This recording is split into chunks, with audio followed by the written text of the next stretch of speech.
Santa arriving very early. Erie. Every weather condition possible, food drive, Santa.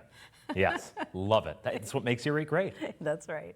All right, we're talking right now about Chautauqua County, New York.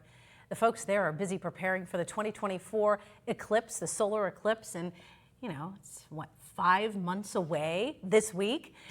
So in Chautauqua County, they're making sure the residents stay safe as they get ready to welcome hundreds, if not thousands, of visitors there. Emergency services officials say they've already had multiple informational sessions for community members and first responders.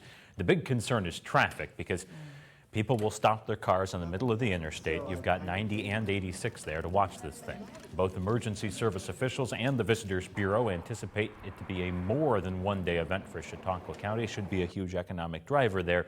Just need to make sure that people are safe. Meanwhile, with the Erie News Now food drive now just hours away, the countdown is on. We're 12 hours and 15 minutes to go. Our Tom Kowalski headed down to Meadville today, learning about the effect of the drive in Crawford County. You got that down to a science in 15 minutes Exactly. to go. Yeah. As always, charities are asking for non-perishables, but everyday households as well. So we always hear about canned goods, but items like soap and toothpaste, even toilet paper, are needed at some of these smaller food pantries in rural communities. Our Tom Kowalski will have more on how this helps some of the outlying communities. That's coming up on Erie News Now at 6.